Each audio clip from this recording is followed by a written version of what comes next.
So in the meanwhile, I'd like to welcome all of the attendees and the panelists, and a big congratulations to all of the panelists.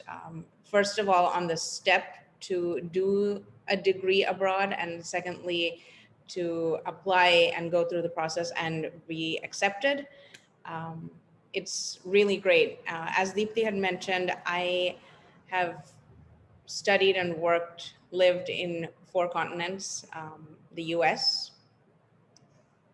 Austria in Europe, Costa Rica in Latin America, South America, and now in India for the last 10 years.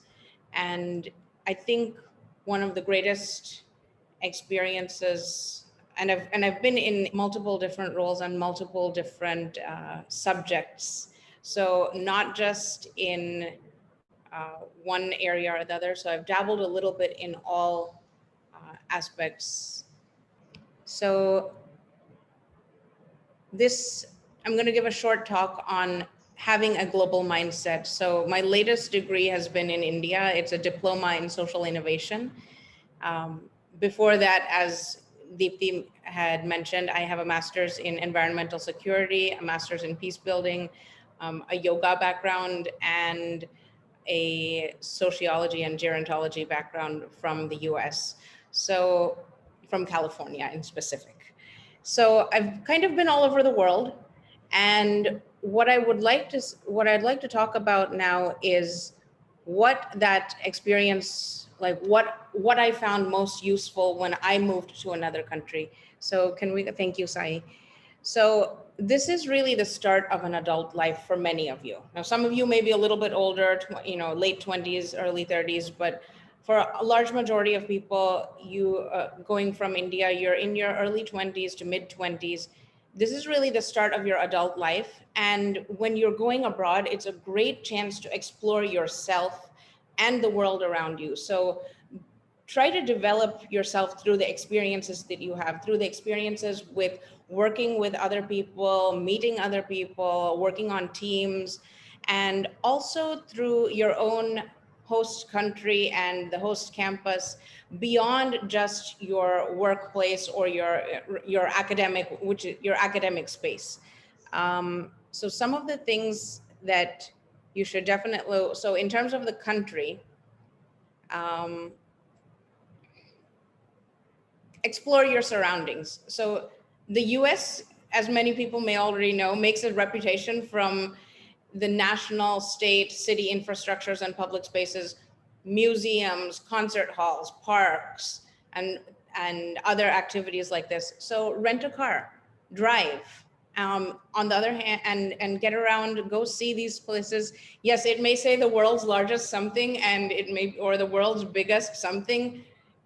It may be a moment to take a picture, and some of it's going to be very funny. Just observe your reactions, note them down, see what comes of it for you. And on the other hand, if you're in a place like Europe, which I think a few of our panelists today are going to France and the UK, if I'm not mistaken. So if you're in Europe, you'll have a lot of opportunities to travel to other cities and countries by train, to try new cuisines, especially if your visa allows you to go to different countries. Go. Try something new. It might be scary at first, but once you do it once, the second time is going to become easier. The third time will be even easier. And then it becomes your habit to try new things. And the more you try new things, the more your global mindset develops. Because as you go from one country to another, you interact with people who are from different parts of the world, who have different cultures, have different language skills, different backgrounds. The landscape is different in every place. The food is different in every place. So try all the new cuisines. Now, if some of you, like me, are vegetarian or vegan, make sure you know what you're trying. So, and if you want to stick to your dietary requirements, please make sure. I know a lot of people have gone to the US, maybe not so much right now, but in the 80s and 90s, 70s, 80s, 90s, people would go to the US and you go to university there, you're doing your PhD, and you don't know what's in the cafeteria food, but you eat it. Now things are a lot more set up. You'll have everything will be listed before you eat anything. So they'll have a little board that says what the item is, what it's made out of, whether it's vegan, gluten-free, what are the allergens you have to be concerned about. But yeah, definitely across the world, you're getting this more and more. There's a lot of cheap student hostels. Find events in the local town, participate, get involved in the town politics or in groups such as choirs or art boards. One of the greatest experiences that I have had is joining the local town choir in Austria just by fluke, that a friend who was also happened to be from the US when we were in an international school, both of us decided to join the town choir. And in fact, we became the stars of the town choir. My friend got some solo opportunities, and later we were invited to be a part of the concerts that they held. We got cheap tickets for our other friends from around the world to attend. And later we even got invited to people's 60th and 70th birthday parties. Now, granted, most of the people in the town choir were over 50. Okay, maybe over 60. So this was but it was really interesting to see. Now, the 60th birthday is also a very big day for a lot of Indian cultures. So it was really interesting to see how it was celebrated in another culture. So join these activities whenever possible. US college campuses, really well known for their resources. They have access to literally everything under the sun, the earth, and the water. So don't lock yourself into your department. Go out, explore. If you're in Europe, make sure you take a local language course, even if your program is in English. If you're allowed, get a job on campus or off campus. I know that that requires some visa. There are visa restrictions in different parts of the world. But on the other hand, maybe you can also offer to teach a language or give a talk about your culture. Each of you comes from a different place. And when you're going to a different place, believe it or not everybody knows what Indian culture is about. And each of you comes from a different part of India and a different culture within India. Give a talk about this. Maybe there's other people from the Asian club or an Indian club, and you can participate in programs that allow you to raise awareness about Indian culture, Indian lifestyle. A lot of people still think everybody lives in Slumdog Millionaire and everybody in India is poor. This is not the case. And it's really great. It's a really great opportunity to raise awareness about what India really is. And it's also a great opportunity for you to become a better teacher. And some of you, especially going into the MBA world, post MBA, you'll be getting into jobs that will require you to have great presentation and speaking skills. So, amp yourself up through these opportunities. And this can also help build your resume by taking a class from another department. A lot of times when you're in a master's program, especially in the master's programs, but even in other programs across the world, I would say, sitting in and auditing a class or sitting in on one lecture or one particular workshop or event, it's going to be part of your fees. There's no added charges to this. So sit in for whenever you can, go sit in on whatever sounds interesting to you, because you're just going to then build your own global mindset. You're going to understand what's happening in different departments and start building those connections even more than you are when you're just studying in the MBA program. So you'll get even more exposure. You'll meet more people. Maybe you'll find a professor or another graduate student who's interested in similar things, and you've got now a global network to start a business or to work together on a particular project. Use the gym, use the sports centers, use the auditoriums. There's often also clubs that will go on trips together. So join this if you feel it's appropriate for you. And make friends from around the world. Many of your, especially the MBA programs, are going to be filled with them, MBA and MIM programs. And later on, you'll be visiting these people around the world. You're going to work with them, and maybe they're in a different company, but you can work together. You'll have that connection. You'll have a network. Make friends across socioeconomic categories, genders, cultures, ethnicities, religions, ages, races, and really enjoy everything about your program and the city or town that you're in and the country that you're in. And if you're able to, the continent. Now, I know if you're in the US, you're going to get a US visa and you won't be able to cross. It'll be difficult to cross the border into Mexico and Canada, depending on the visa that you get. But if you're in Europe and you get the opportunity to get a Euro pass on the train, jet around whenever you get the opportunity. You'll have winter breaks, maybe summer breaks.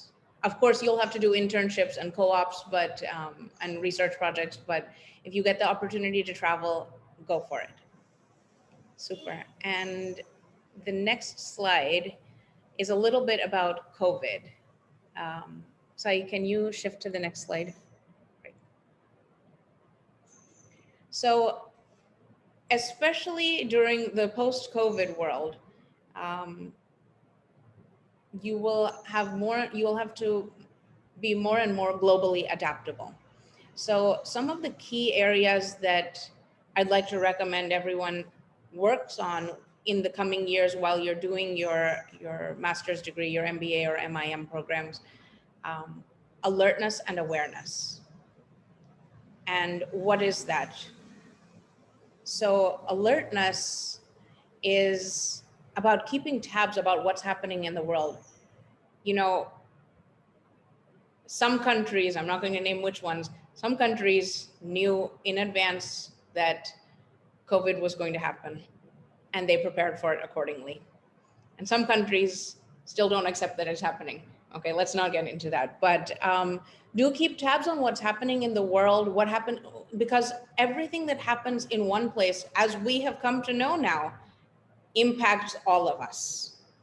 So keep up with some of the top newspapers, but also keep maybe the New York Times, the Washington Post, but also keep up with local news as well. Know what's happening in your community, whatever city or town that you're in. Be adaptable, be creative, and be innovative. So again, we have learned things might change anytime. Be flexible, be resourceful, be spontaneous. We'll also need a lot of good technical skills going forward. So if you're not comfortable with learning new technologies, take a course or have a buddy and work on it together. In some way, we'll all have to continually build our technical skills and adapt to the latest and greatest technologies. So yes, and now communications and presentations, especially coming to the online world, when half of our courses are online, all of our work is online right now. So we have to learn to become even more effective in online communications, especially because people won't always be able to read your expressions online. So you might see me and I might be smiling right now, but you might, there might be other things, and I'm not looking at you necessarily because there's 10 other people on the screen or 20 other people. So I can't tell exactly what you're thinking.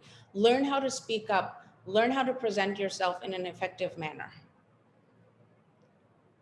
And recognize everyone in their unique situations. So one of the biggest qualities that you'll need going forward, especially if you go into management, is to be a leader and lead with empathy and EQ. For those of you who don't know what EQ is, it's an emotional quotient or emotional intelligence. So especially as we start to work more and more from home, study from home, and everybody's home comes with its own variables. We're all currently sitting at home. And I'm sure everybody is also thinking, okay, well, my parent is over here, my child is over there. Oh, I've got something else going, there's some work happening outside on the street or even inside the house. So learning to have that, building that empathy, building an emotional intelligence and understanding, what is my position, being able to focus and understanding what other people's positions are, being able to focus even through all of that will become more and more important. And a good leader will become supportive. And I want to say, Deepthi is one of the greatest leaders in this. She always, and if you notice, the moment I said, hey, my computer is not going to allow me to share, and there's an issue with my computer that I've not yet fixed. And yes, I need to learn I need to work on my technical skills in this manner. But this is something, Deepthi is really a great role model in this space.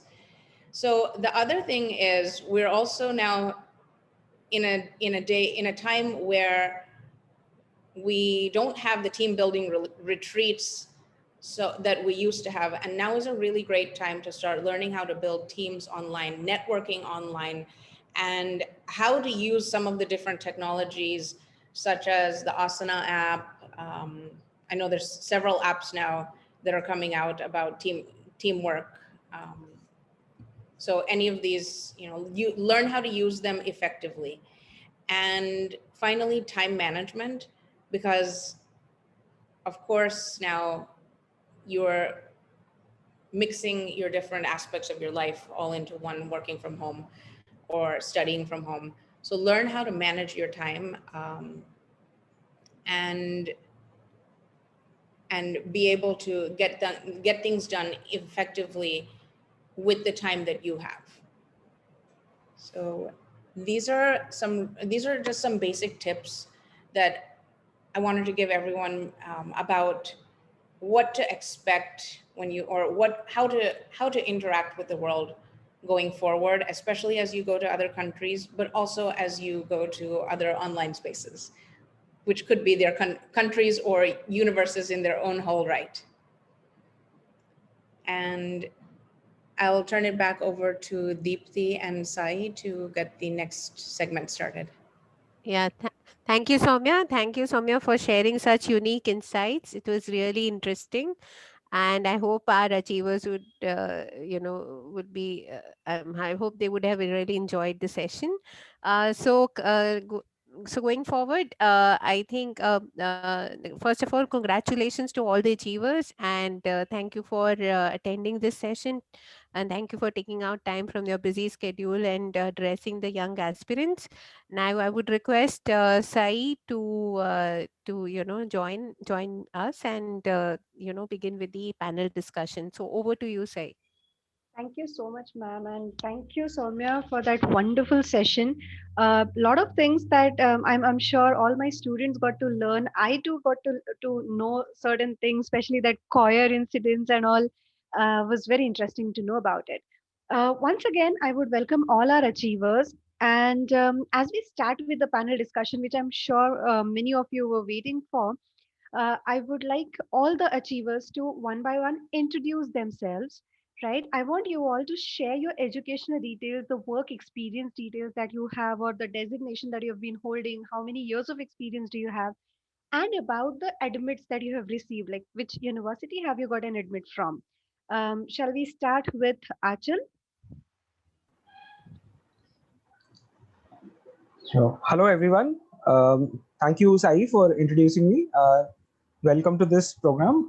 So, I'd like to just tell you all a bit about myself. So, I am a mechanical engineer from NIT Nagpur. I did my BTech there.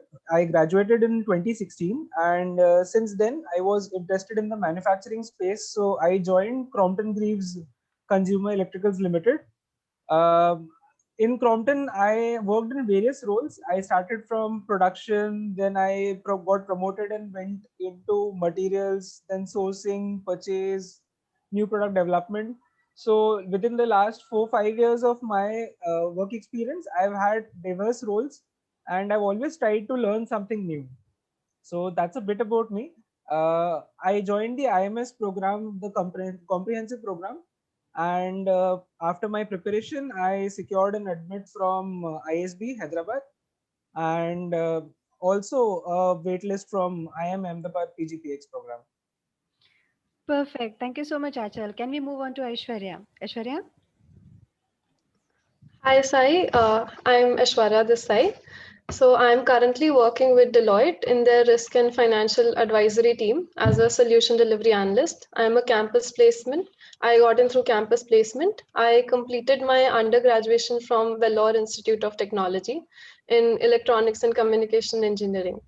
So I joined IMS last year, and I was able to secure admits from ESSEC, Spain, and ESSEC, France, and McMaster for MSc in Finance. And I'm currently waitlisted at LSE.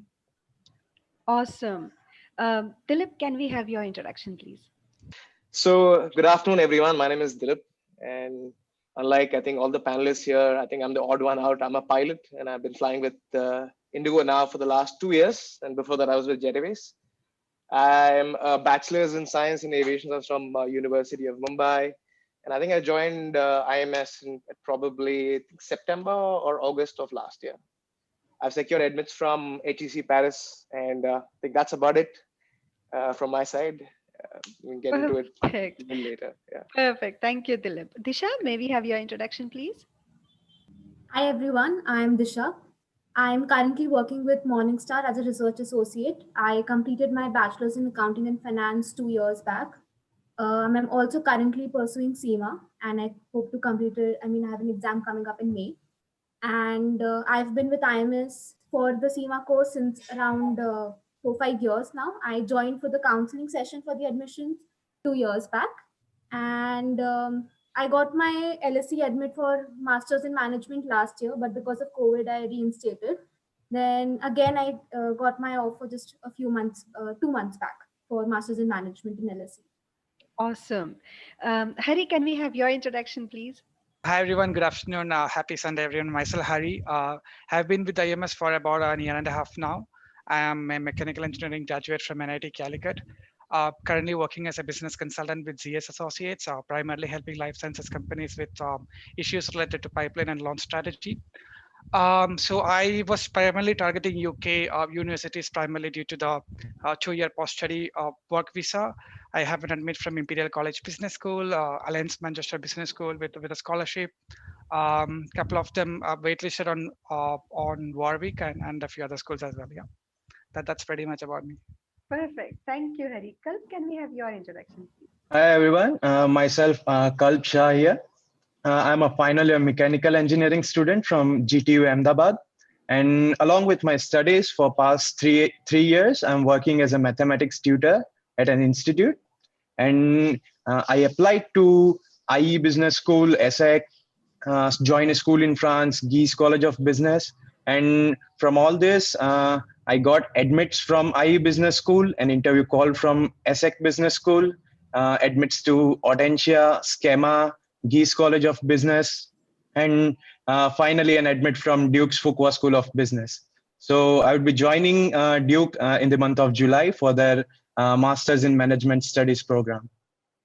Awesome. So as we move on with the Q&A further, I would quickly like to tell all my friends that once this panel is over, we will be opening a Q&A session for the for all of you, like where you can ask questions to our achievers and to us, right? So we'll start off with the Q&A session now. Soumya, over to you.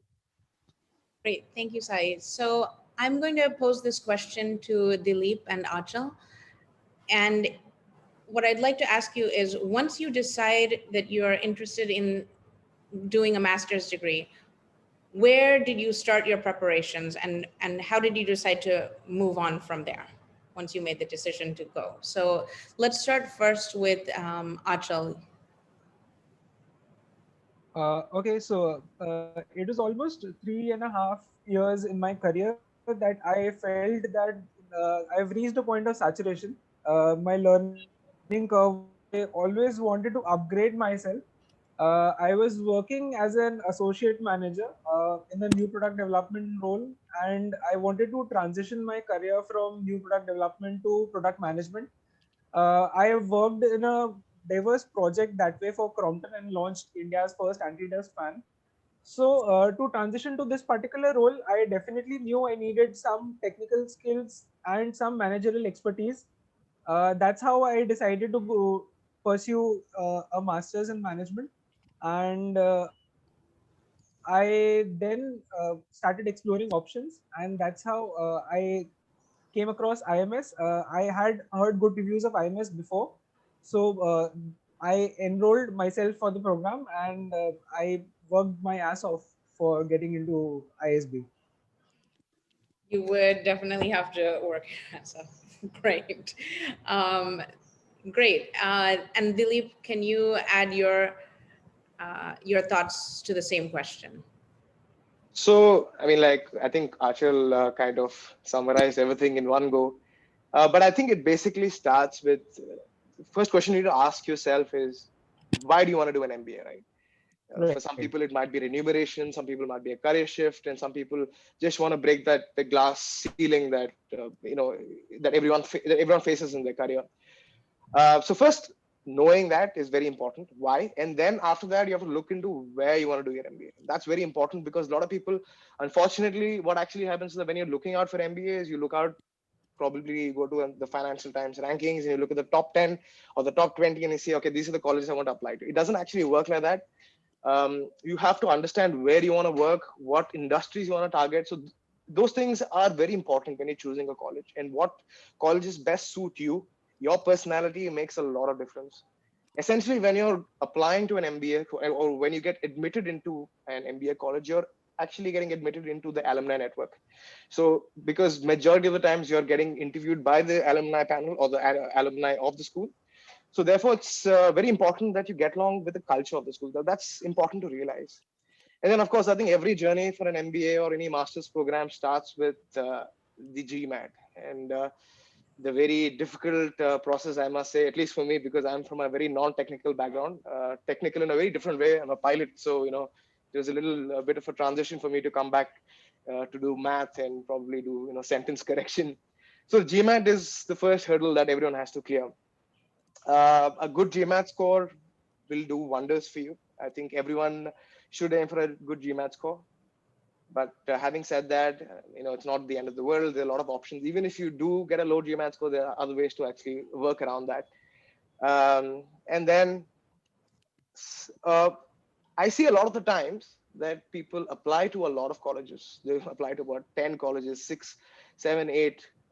I think one important thing was for me is it is to actually recognize what colleges I stand a chance of getting into, because that you have to be realistic at some particular point in your life and see what will be a right fit and what is a practical kind of college that you can apply to, or practical chances of you getting accepted to. So those are important, and trying to focus your efforts into these colleges is also a very important thing that I think should be part of your MBA process. But having said that, I mean, it starts from there, then it goes into your the essays, and it continues on. It's a long process. I think it takes about the earliest, I would say, you should start preparing at least 1 year before you plan to apply for your MBA colleges. So that is, I think that's how it starts. Wonderful. And I'm so glad. Thank you very much, Dilip. And I'm so glad that you pointed out that everybody has to find the right fit for them, because that really makes a big difference. And there's so many options. You need to know what is right for you. Great. Thank you so much, Achal, Dilip. And now Sai, I think, has a couple of questions. Dilip, when you said GMAT, I could see all the panelists smiling. The word flashed a smile on their faces. Interesting. So, moving on, Hari and Kalp, my questions are basically to you. Hari, will start with you. What part of the application did you find the most complicated one to overcome? So, what was the most complicated part of your application? Well, yeah. So I think if I consider every single aspect of the application, right, starting from the GMAT, of shortlisting for your schools, or application essays, interviews, and rest of the things, I think essays I found the most challenging. Uh, it's primarily because I did not have any benchmarks to compare against, right? I don't know if my essay is good or not. For GMAT scores, if I just Google, I can easily get the average admit scores across all the universities. I can do a ton of research and shortlist my schools based on that. There is a benchmark for almost everything else. But when it comes to essays, every essay is very unique, and I really had no idea if my essay is good enough or not. So I made it read by Sai, a lot of my friends, relatives, everything, at least at least a few times, at least a handful of times, and even then, every day when I read it again and again, I find a lot of areas of improvement. So I was never satisfied. And on top of, there is an added time pressure too, right? I have to submit by round 1 or round 2. There is a deadline which I'm tracking, and every day I'm able to find more room for improvement. So that part was probably for me the most difficult. And I think how probably something that I learned from an experience is how you can overcome is probably plan it well in advance, right? I kept almost a month and a half for essays, and I don't think at least it was sufficient for me, right? I had to push everything to the 11th hour, and it became too time constrained, and the dead drop date was really stressful for me. So yeah, that was the most difficult part for me, at least. Right. So thanks for that answer. And I'll tell you, Hari, I mean, not having a benchmark is the beauty of writing those essays, I would say. So as stressful as it becomes, it remains unique when you do not have anything else to compare, and it comes straight from your heart. Yeah, Uh, and that's where all this experience that comes from you, all is really important, right? Just to have an eyes over it and see, okay, this is a good essay, or maybe you can update this much, this part of the story, etc. Right? Yeah. right. So, Kalp, we would like to hear from you about your experience of which part of application was the most complicated one for you. Yes, so like as Hari said, like preparing your SOP and essays is something that I think is a bit complicated because it's that part which represents you, your goals and your learnings from the experiences, and it needs to be well crafted. So like with the help from my consultant, Hetal ma'am, the reviewing process and all those things really made it easy for me to go with that part for my application. Perfect. So, Soumya, I guess you have something to ask. Great. So I want to, first of all, applaud everybody who has applied and now been accepted in this last 1 year, this 1 year being a very unique year in our life, in our generation, having, the COVID issue. Now, how did you decide and to apply during this time? Or why did you decide to apply during this time? And do you have any apprehensions about applying at this time during the COVID times? And how did you alleviate those apprehensions? So let's have Aishwarya take this question. Hi. So yes, the apprehensions were always there, and but after working in Deloitte for more than 1.5 years, I realized that my career growth would not be that accelerated if it was without COVID. So and I wanted to pursue my career in core finance. So I figured that doing a master's degree at this point would be proper time utilization, I can say, because I can, even if the session starts online, I'll be able to grab those skills and have that particular master's by the end of another year. So my current apprehension right now is whether the campus opens or not. But anyway, that's I feel even if it doesn't, I'll still have those skills and I'll have that network to go ahead in my interest, in my domain of interest. So that was the main thing that I was concerned about, to basically utilize my time properly and more productively. Excellent. Yes, I think even if there are hybrid models right now, you can get started in several fields. Yes. You can still get started in very effectively online. Yeah. Disha, how about you? What is your experience in applying at this time, and how did you make this decision? And yeah, how did you feel? Actually, most of my admission process was done last year as well before COVID hit, because I had my admit in December 2019. So I just had to reinstate my application. So I did not actually go through the admission process again. My application directly went to the selectors. But yeah, taking a decision to not go last year was a very difficult one. I was almost in tears when, it was like, I can't do this last year because COVID was like, it was a terrible time. And then this year, it's again, it's very uncertain. But I talked to a lot of alums of LSE, and they assured that the um, studies and everything are not affected. Networking is, but we still have time. We have the visa for UK, so we can go after the course is done, even if we don't get to study over there. And so even though COVID has hit and the campus education has been affected, colleges are trying their best to make sure students network. They hold lots of seminars, they hold lots of meetings and everything for you to meet your cohort. The speakers are invited. So yeah, it's I have mixed feelings about it, but then this is just something I have to do right now for my career growth. And at the end of it, I will have a degree from LSE. So I think that's what matters the most right now. Absolutely. So yeah, my next question is for Dilip. Dilip, we would want to know from you, what did you consider while choosing the country? Like, why did you choose the country which you chose for your masters? I have a follow-up question also on that. Did you think of any Indian options as well when you were thinking of applying to a university abroad? Okay, so let me answer this question the other way around. I'll answer the Indian aspect of it. Now, for a guy like me, I've got about 5 years of experience, work experience, and like I said before, I'm a pilot, so I don't come from a very standard industry. How things work in India is that a guy like me with an experience of 5 years, you can't really go.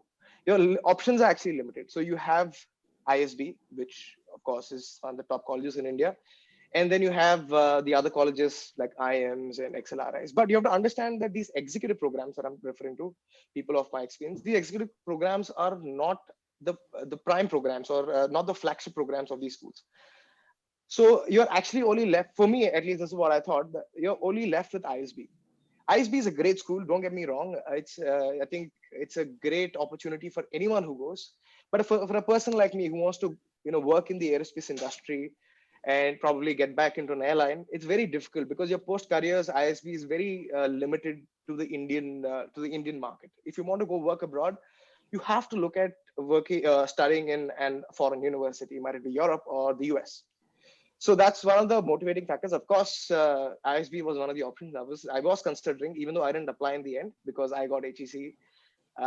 But yes, you have to look at it where you want to be probably 2-3 years down the line or after what's your post MBA goals. So if you're looking for a guy like me who was looking for an aerospace industry or probably consulting in aviation itself, India is not the right place to be. So that's kind of the reason why I didn't actually look into applying to the Indian programs. Coming into then, so the next big question is it's either US or Europe, right? I mean, those are the two continents that have the best programs in the world. So the US, of course, has got Wharton and Harvard and Stanford, and the list keeps going on, I guess. And then in Europe, you have actually, I identified 3 or 4 schools which I feel are the top 10 of the world MBA programs. One is LBS, INSEAD, and then you have HEC, even ESSEC from Spain. And then, of course, the traditional MBAs, the 2-year MBAs in the US. Everyone knows about them. I had to make a decision which one to apply for. So initially, I was thinking of applying to the American programs because I wanted to do a 2-year program or at least a more than 1 year.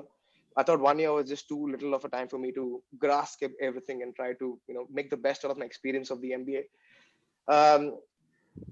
So America, of course, things were not looking too great at that particular point of time when I was applying. It was COVID was was really bad.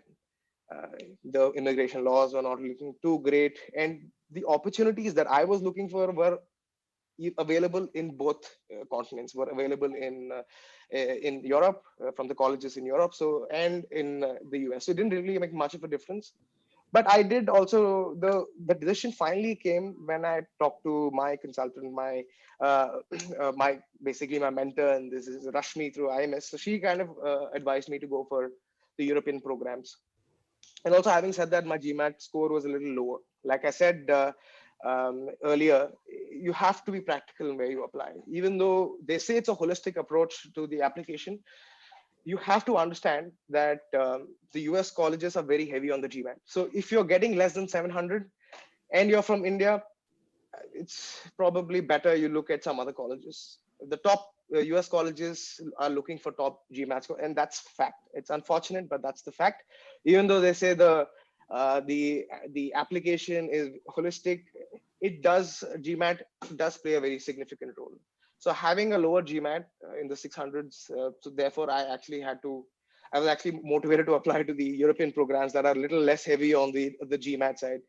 So then I applied to LBS, I applied to HEC Paris, and I applied to Harvard, because Harvard is one college that Rashmi actually advised me to apply, because she thought my profile will be very, will be valued in Harvard, and the culture will be a good fit for me.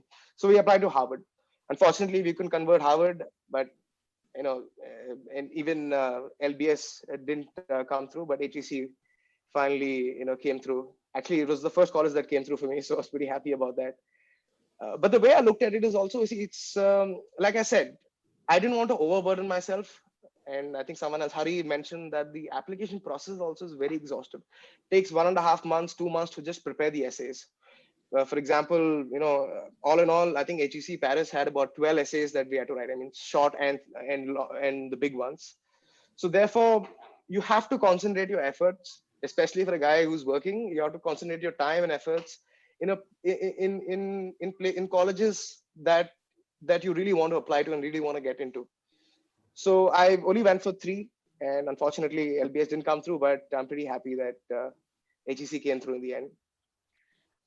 Thank you very much, Dilip, for that answer. And one point I would want to reiterate here for all my students, for all our attendees today, is apply to the school where you really want to go.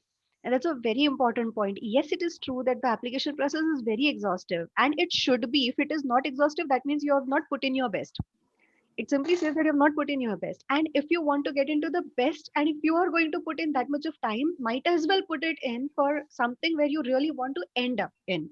Right? So after getting an admit, then saying, I don't think this is a good fit, I think I should apply to some other university, or randomly coming up with universities and saying, let me try my hands on this also, is probably not that a good idea. So thanks, Dilip, for that. So I just want to add one thing is, a lot of people ask me, how do you know if it's the right fit? The only way you will know if it's the right fit is if you talk to the alumni. You have to talk to the alumni. It's I cannot emphasize how important it is. You need to get, either cold calling or through your mutual friends, whatever way you can, you have to put in the effort to network with people, because you'll not know the culture of any college till the time you go and meet people from that college. And surprisingly enough, HEC was one of the colleges that I really liked and I really wanted to get into. And I do believe in positive enforcement. So I keep, when I was in the application process, I was very positive, and I kept reinforcing that I will get in, and that's what eventually happened. So also important to stay positive. That's all I wanted to add. Yes, certainly. Soumya. Great, really great answer, and complete answers and ideas, Dilip. Thank you. So I'm going to ask the next question to Kalp. What difference did you find between the Indian and international application processes? So, well, I started preparing for my CAT last year, and after 6 months, that's when I shifted towards GMAT.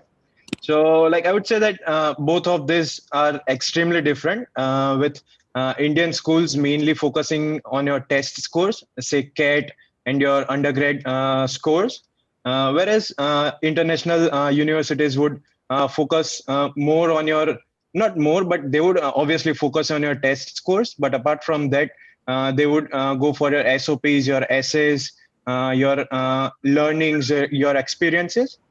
And that's something that Sai ma'am told me during an mock interview that you don't need to worry about other things. Well, the interviews are not that harsh.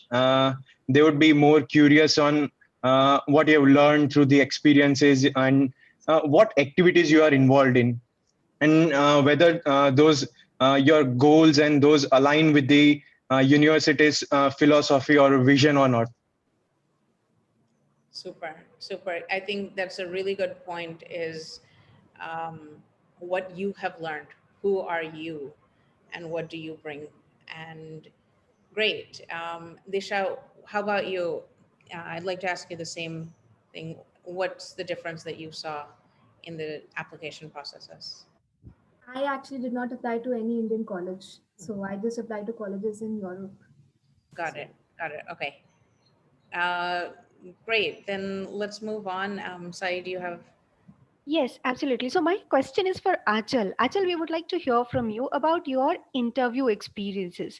How did the interview go? How did you prepare for it? And tell us in a nutshell about what was your experience with the interview. So I'll just like to start a little bit before. While applying for my through my GMAT course, I think the biggest part of your application is discovering things about yourself, and I think that's very important because that's what my consultant Rashmi ma'am helped me figure out while we were working on applications together. She brought out so many amazing stories, and it made a coherent story that it was easier for me to just present myself during the interviews. So my interview, there were three panelists basically, and since I wanted to get into product management, ISB made the effort to bring such panelists with similar profiles of a product management background. They were all based in New York, and the interview was not very difficult as such. It was very conversational. So that is something which I really like about ISB, and I find that difference between ISB and IIM Ahmedabad's PGPX. The ISB interviews are pretty relaxed, and all they want to know is you. Basically, they don't want to ask you a lot of technical jargon and everything. They just want to get to know your story as to why you want to do an MBA, why you want to do it from ISB, and why you want to do it now. So if you have these points very clear in your mind, I think you can just make a great conversation and secure your admit successfully at ISB. Awesome. So, Dilip, I'll come to you. I think you had to submit a presentation also. What was your experience around the presentation and the interview of HEC? So the HEC Paris is the Paris interview is actually a very unique one. What it's first of all taken by the HEC alumni, and unlike other interviews, I think HEC has got actually two interviews. You have to do two interviews with two different alumni, and one of the core program of the interviews that you have to present on a topic of your liking. So it can be anything under the sun. So the way I went about it is, of course, I thought that it's very important that the alumni or the interviewer who is coming should actually understand what I'm trying to say, and he should, it should be a fun session. It can't be too dry and too boring. I don't want to get too technical about it. So I actually went with something that's very close to my heart. I went with sustainability in aviation, how the airlines and the aviation industry contributes to global warming and contributes to carbon emissions. And surprisingly enough, one of the interviewers also was working on electrical cars, and he knew about a lot of the things that I was talking about. And it was it's something that we could connect on. So it is, in any interview, it is very important that you have to connect with the interviewer. It might be on anything, but for me on that particular day, it was with one interviewer. It was of course about sustainability and electrical propulsion systems and how carbon dioxide affects the whole world. And with the other interviewer, it was more about COVID, how vaccinations are going to change the whole scene, the whole landscape. So it's important that when you're presenting, it's important that you don't make it too complicated. They don't want no alumni or no interviewer wants to read complicated presentations or slides. They just want to see something that is very easy to understand, And when you explain, you show your proficiency in the subject when you explain to them. You don't have to get into the semantics of it. You can just, of course, brush, because it's a 10-minute interview, a 10-minute presentation. Now, what I heard from other alumni is that the interview itself, the presentation itself is used as an icebreaker. So it's more or less to get to know each other, and get it's more or less used as small talk. To kind of connect with each other. That's the whole idea of the presentation. But otherwise, the HEC Paris interviews were actually very, very friendly. The people were quite straightforward and they're quite open. Until now, actually, I'm in touch with the alumni who interviewed me. So it was a very nice experience, and there was no stress. So there was no, I don't know how it is in India, because I have not interviewed with Indian colleges, but it was the most relaxed interview that I've ever been in my life. So yeah, I think that's all I have to say. I think I'll agree with Dilip over here. The ISB interviews are equally relaxed. In fact, the alumni, the people, those who come to interview you, they have your essays, they have your stories in hand. They just want to get to know you better as a person. So they'll probably ask you questions about if you have some cases, how will you deal with this situation, whether you're able to handle the pressure, whether you are interested in sports, and they'll talk about different activities that you like. So it's a very conversational and interactive interview. In fact, you enjoy having that conversation with them. And basically, all they try to do is get to know you as a person and whether ISB is the right fit for you. That's it.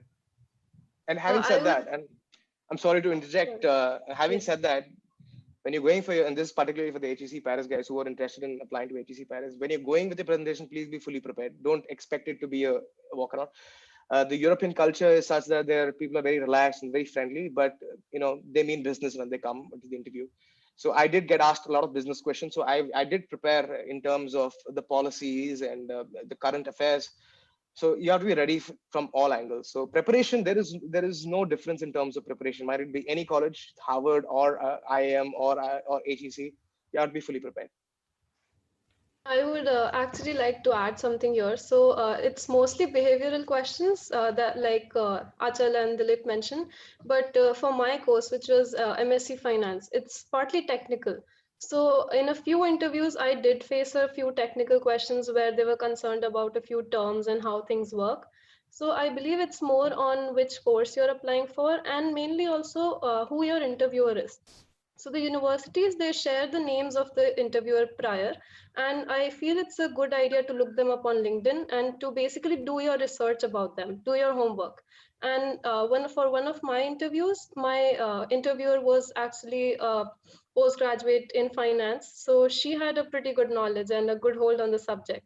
So she could actually question me on those. But otherwise, if it's a general person from the admissions committee, then I feel it's mostly behavioral, but I believe you should be prepared for both the aspects, depending on your course. I think here IMS played a great role in helping me out with my interview preparation. Yeah.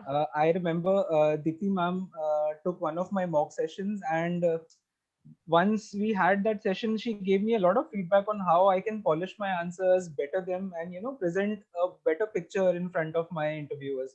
So that is one of the key things which I think helped me convert my ISB admit. Yeah, and also they even give you additional questions to prepare on, apart from the basic what do you do and what your strengths are. The IMS mock interviews, they gave me a few actual questions, scenario questions, where I had to prepare separately. Like you need to come up with stories, with a few stories, and you need to keep them in hand to basically present yourself better. So that way IMS helped me a lot.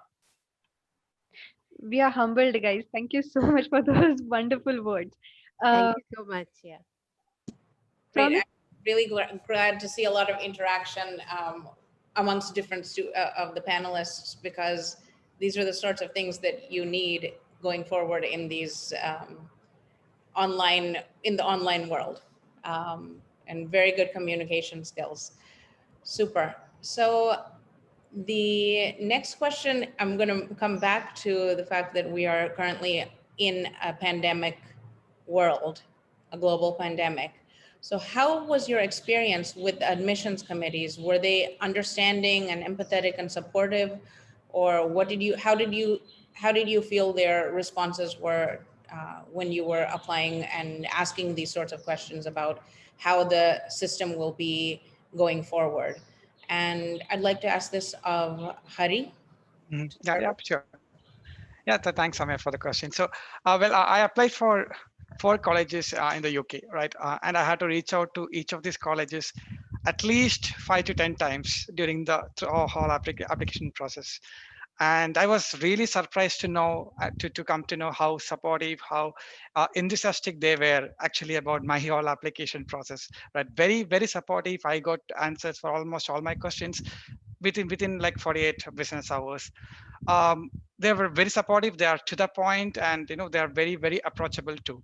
And one really good thing that I got to know is reaching out to them is also important during your application process. That's probably one of the ways where you can build a really good relationship with the admission committee. And when we talk about that kind of rapport, right, you can probably find them in LinkedIn, connect with them, and make sure that you ask really good questions, like intelligent questions, not like and so make sure you don't ask questions that you can really find in a quick Google research, right? So so questions like, if you are given your profile, do you think it's going to be a right fit for the college, right? So try to come up with really good questions that you have, and of course not for the sake of asking, but yeah, get all your questions answered either through LinkedIn or their email IDs. And I think that's going to play a really small part in the whole decision process, the kind of rapport that you're going to build. And yeah, so to answer your question, Samir, they were very supportive, and that kind of relationship really helped me to a bit. Great. And thank you, Hari. I think I'd like everybody who is participating, all the attendees, to pay attention to this idea that Hari has brought out, that your social media and your LinkedIn profile, your Twitter profile, these different, these are really important. It's a way to connect to the universities and get to know them better, attend their events, ask questions. This is a wonderful way to connect. Great. I'd like to ask the same question of Aishwarya. Yeah, so as Hari said, it's very important to keep in touch with them, but at the same time, I would believe to keep it professional and formal, because basically your every interaction, every email, everything that you send them is basically giving them an opportunity to assess you. So you need to be very mindful of what you ask and how you ask. So that's one very important thing I feel it's to keep in mind. And again, yes, they are very supportive and they're very responsive. And since it's mostly email now and the phones don't work because of work from home, so I believe it's also important to be patient in order to give them a suitable time to basically respond back. I understand it can get very impatient at times that they're not replying, but I feel you should wait for some time before sending a follow-up mail. I think I have an interesting story to add on here. This is about how reaching out to people helped me out. I remember when I was trying very desperately for ISB at that particular point of time, there was a QS World 2 happening, and they had one of their events scheduled here in Mumbai. So I just went there to meet different people from different colleges and different backgrounds, and luckily I was able to meet Mr. Aditya Atreya over there. Aditya Atreya was the admissions director at ISB at the time, and I just requested him, sir, if you can give me 5 minutes of your time and let's connect, and I would like you to help me review my profile and understand of what all should I improve on, how should I write my essays, how should I approach it. And he was cordial enough to tell me that I will not be able to help you today, but tomorrow there is a coffee session scheduled in Mumbai in the evening at Taj Lands End, and you can come and connect with me over there. So I made sure I reached there half an hour earlier the next day. He sat down with me, sat down with my resume, asked me a lot of questions of what all should I include in my stories, my essays, and this somehow helped me form a better picture while presenting myself in the applications. So the point here I'm trying to make is reaching out to people really helps, and it can work for you in ways unimaginable. It sounds like an amazing coffee opportunity. Absolutely. So, yeah, we have been talking about application and reaching out to people, interviews, and all of that. I will go a step back and we'll look into the applications or your profiles. And my next question is about the role that extracurricular activities play. Disha, I would love to hear from you about what role did your extracurricular activities played in your application. So when you apply to a college, they actually want to see what you are, what you have done, what you have achieved, and it's not just your studies or your work experience. They want to know you. So you have to actually show them what you've done with your time. You have to stand out, right? That's how they'll accept you. So my extracurriculars, I think, I mean, they all say that volunteer karo, ye karo, and everything. They put a lot of emphasis, but actually that's the thing. You should actually look at the pool you will be competing against. People abroad and everything, they are into so much of extracurriculars. The schools and everything, they encourage a lot of activities, but in India that's not the case. You actually have to compete against a lot of these people. So luckily, like, IMS and everything, they all suggested that, our extracurriculars should be really strong. So I have done volunteering at Lions Club. My parents are members, so I have been to a lot of events. I've hosted them. I was not in much into sports, but I've given elementary, intermediate exams. So yeah, I mean, basically, extracurriculars do play a lot of importance because they show your whole profile, that you're not just studies and not just your resume. You are more than that. So yeah, I guess that's really important. Perfect. I couldn't agree any more. So, yes, it is important to see whom are you competing against, whom are you competing with, and then work on your profile. Soumya, I would love to hear the question that comes from you next.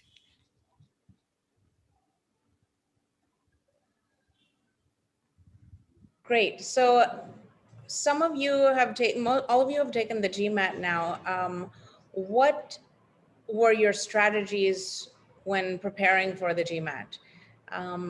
Let's start with Hari. Yeah, sure.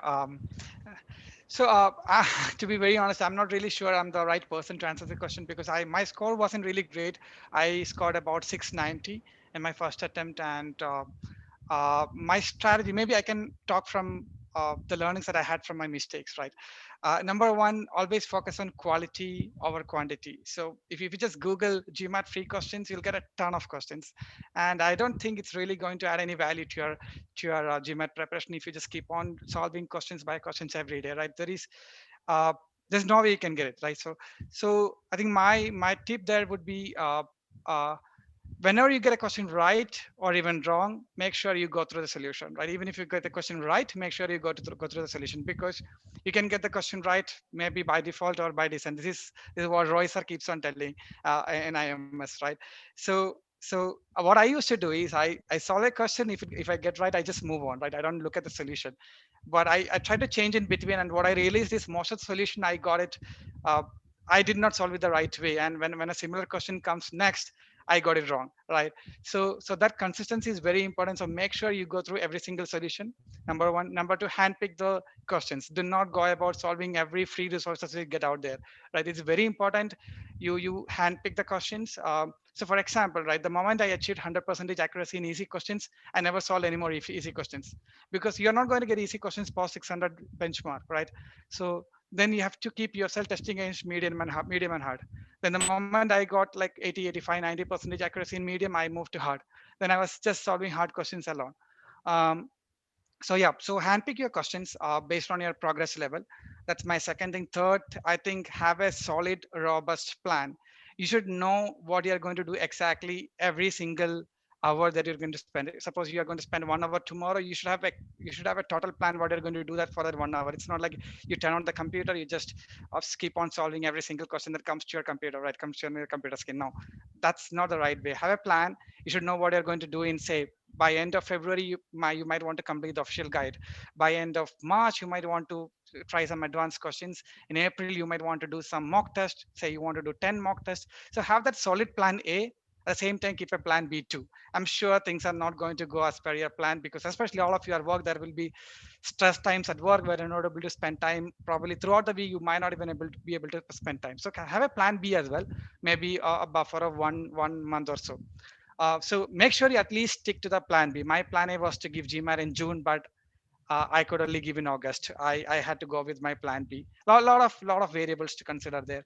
But yeah, so those three is what I think my Uh, learnings from my experience. Yeah. I must mention here because I was Hari's consultant, so I can very confidently say that that 690 is no less than 700 plus for him because his workload was so high that for applications also we both probably know how he managed time to write those essays and all. He is loaded with work, so that 690 is no less than 700. I can assure you that. And maybe one more point to add, Simon. I'm sure you must remember. So I think all of you guys should be really prepared to face surprises during the exam, right? Because my my official GMAT practice test scores were the average were around 740, 750. I was confident. I went to the exam. I was so they check your oxygen levels initially, and they did not let me write the exam because I was super stressed. They asked me to wait for half an hour. They gave me water in the test center. I waited for half an hour, then I attended the test. And in between, the 10th question I got in verbal was a paragraph with 7 paragraphs. Was an RC question with 7 paragraphs. I was totally blocked, and I don't know if I should answer the question, keep moving. I read that paragraph 3 times or 4 times. So I should have taken the decision either to move on or just read it thoroughly. I could not take either of the decision because I was not prepared for that surprise. It came as total surprise to me. In none of the practical tests I got a paragraph with 7 paragraphs. So Yeah. so always prepare for surprise. It's not So be optimistic, but it's not going to go with the way you had experienced in your practical test. So keep an open mind when you approach the test. I think And that's my last one. Hari, I think that story about the stress and being given water and taken care of, that is something that you will find in India and India alone. That empathy and care and support you get, and hospitality you get in India, and it's something to remember even as you grow abroad. Bring that with you. Bring your true Indianhood with you wherever you go, but Yeah. also explore other things, and remember notice what happens in how things play out in other countries. Notice how they are. Mhm, It's mhm. different. It's not the same hospitality and empathy and love and care. you Yeah. know I'm really glad that they did that for you. That was really a wonderful gesture. Yeah, I do. I totally agree with you, Soumya. Yeah, the Yeah. kind of hospitality.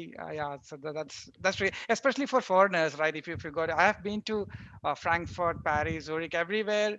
Foreigners are treated as aliens. I mean, there is a level of discrimination. I have to say that unfortunate, but I have felt that at least. So yeah. Yeah, $1 million advice, Soumya, indeed. Moving on, Dilip, I would want to know how did you manage your finances when you had to? Some inputs on that from your side.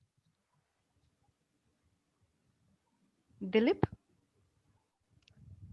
Yeah, sorry about that. I keep muting it and forget to unmute. So, I mean, the three sources that are available to you is first, of course, scholarships. The second is your own savings, and your own probably can borrow from your uncles or aunties, or depending on how your relationship is with them, or your own parents, of course. Third is, of course, loans. That is the three options that are available to you. So usually, what happens is that it is a combination of all three. If you can manage a scholarship, it's great. You'll get some you can some of the tuition fee will be covered with that. The other will be a mixture of the two. But having said that, you have to be prepared that scholarships are not given to everyone. Majority of people don't get scholarships, at least in the European courses, the European MBAs or the MIMs. The scholarships are limited. If you're looking for applying for scholarships and looking for covering your tuition fee, I think the US programs are better because they have bigger endowments. So, but also having said that, the US colleges are much more expensive to go to and live. Also, US is pretty expensive. So the way I'm looking at it is that I'm actually I'm taking a loan. Unfortunately, I couldn't secure a scholarship from HEC.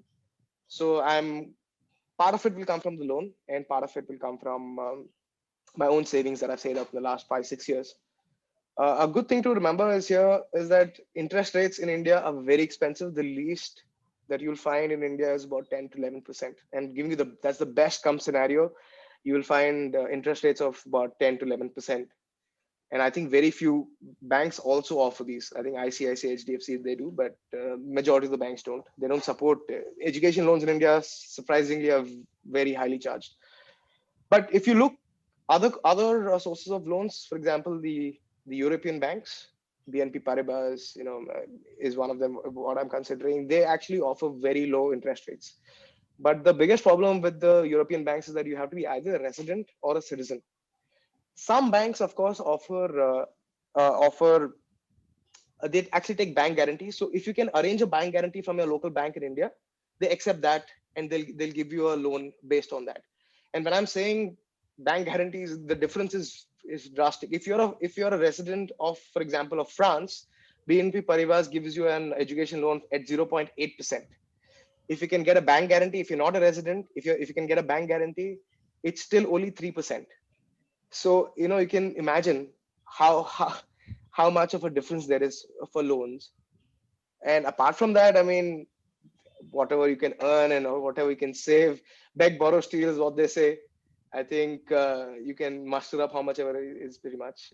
The thing is that being a student, also you have to understand that you have to cater for not only your tuition, you have to cater for your living expenses, and the cost of living is very high in the US and in Europe. So all that also has to be taken into account. So if, for example, just as an example, if your tuition is about 70 lakhs, I'm just giving you hypothetical figures, you should take about 20 lakhs more than that. So 90 lakhs is what you should be ready to finance. And I truly believe that before you start this journey, you have to have a talk with your parents and figure all this out before you actually go full in, because there's no point after applying and getting accepted, then you're trying to scramble for funding and for this thing. You should, I mean, I'm not saying that you should have funding, but at least have a talk with your parents.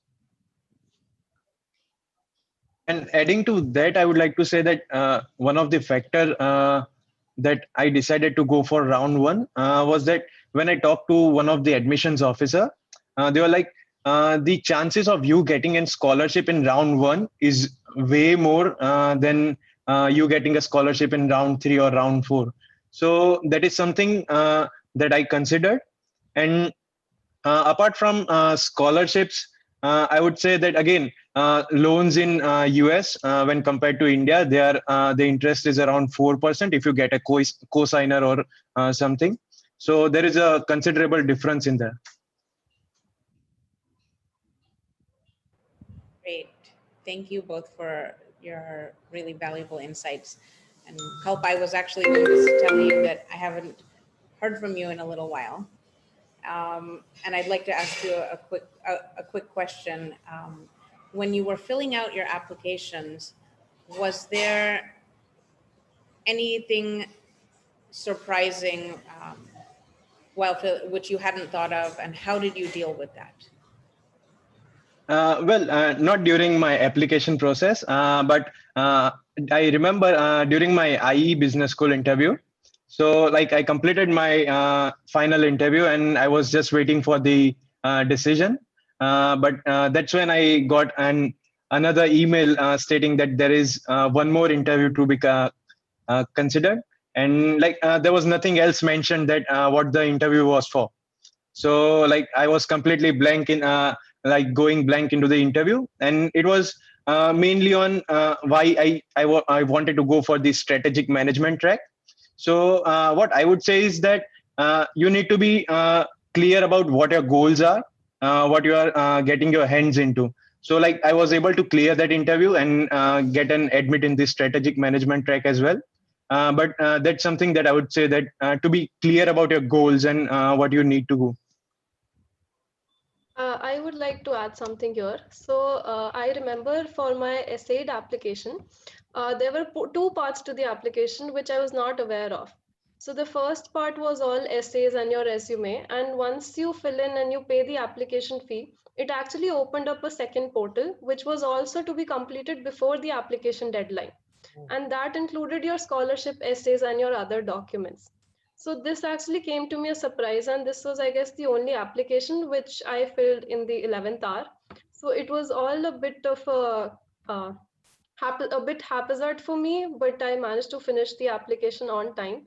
So I would say that be ready to, fill out the application and complete the application, including the fee, a few days before the deadline, like with a good amount of days left for the deadline, so that in case any such thing happen, you still have time to cover for it.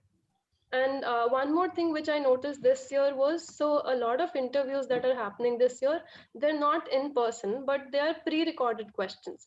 So you like the Kira platform that they use. So I got interview calls from Oxford and from Imperial, and both of these use the Kira platform, where you did not have a person sitting in front of you questioning you, but they had pre-recorded questions which you had to record in a stipulated time and submit it. So I feel that you need to be prepared for that as well, to basically speak in an interactive way when you actually don't have someone else sitting in front of you.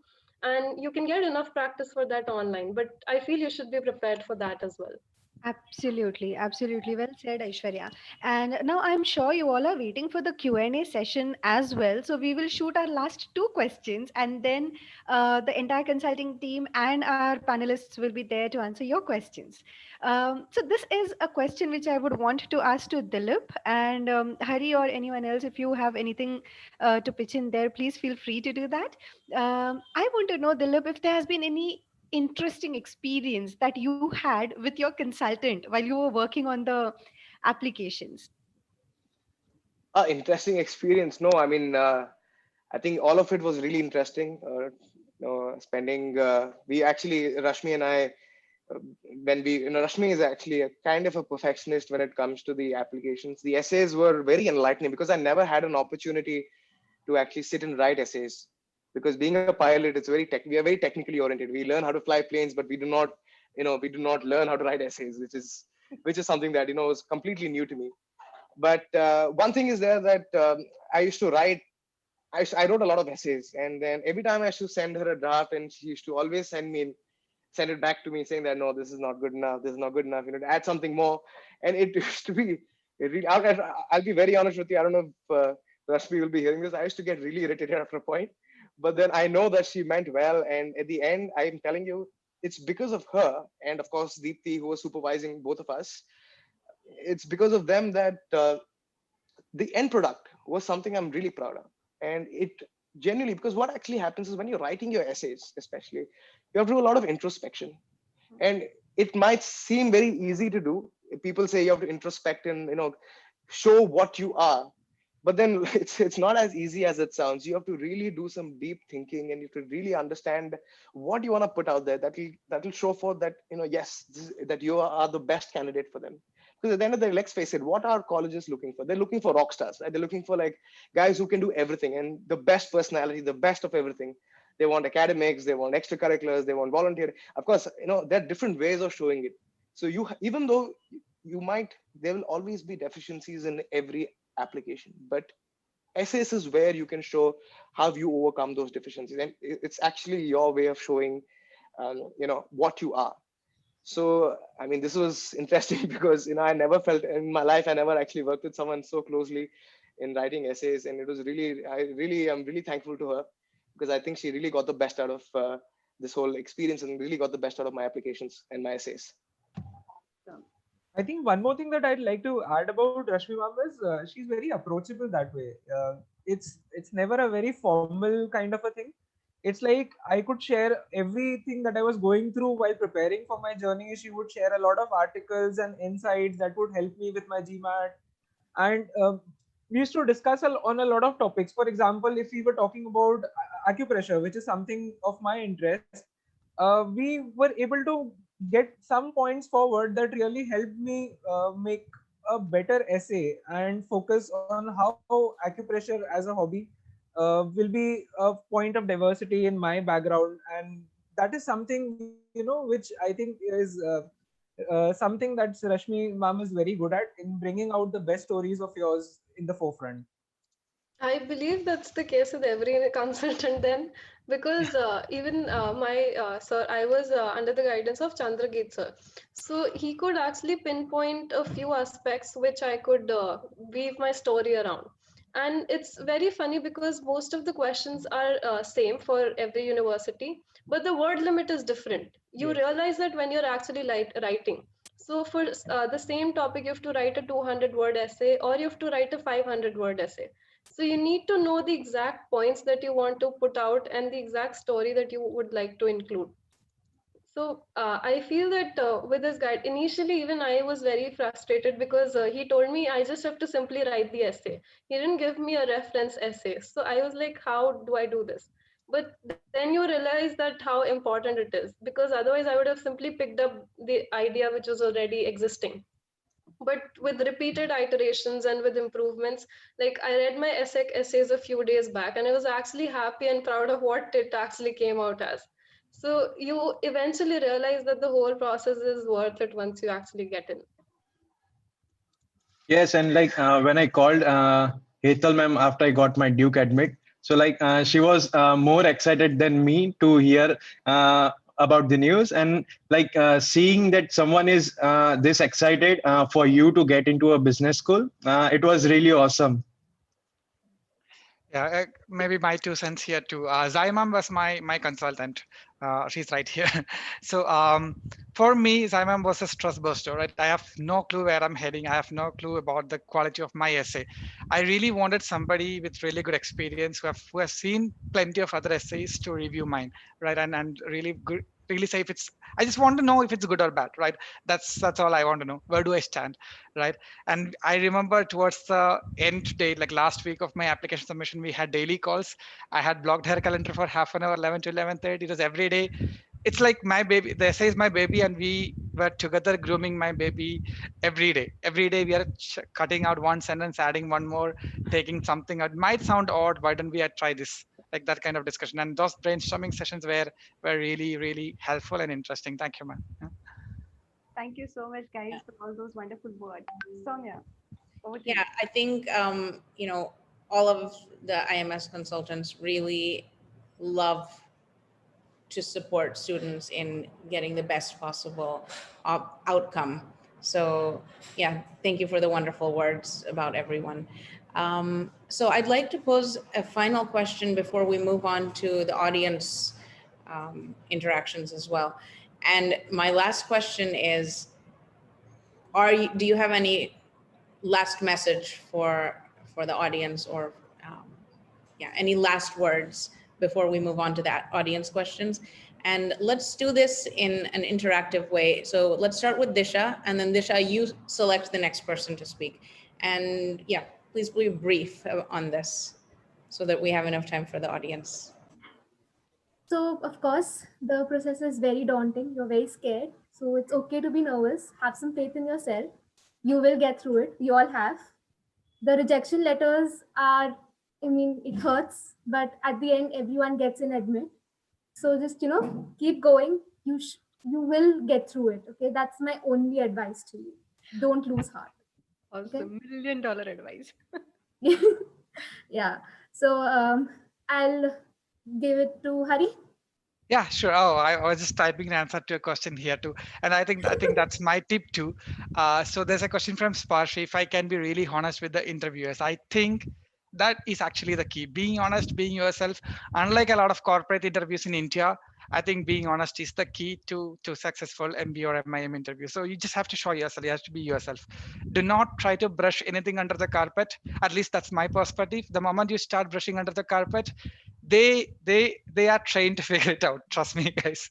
So just be you, be yourself. And one thing about the co-curriculars, right? What I think is most of the Indians, they might have done a ton of co-curriculars, extracurriculars during their school or college, but they try to undermine it. They don't think it's really going to pay off. But trust me, guys, anything, even a small club activity, maybe you might have did some social activities during Gandhi Jayanti or something, even that's going to pay off. So just make sure you think of all the activities, extracurriculars, everything, and try to be yourself. Number one. Number two, do not shoot in the dark. So just like the way I said, there's no point in applying to 10 colleges like Dilip said, or answering 1000 questions in a month. There's no point.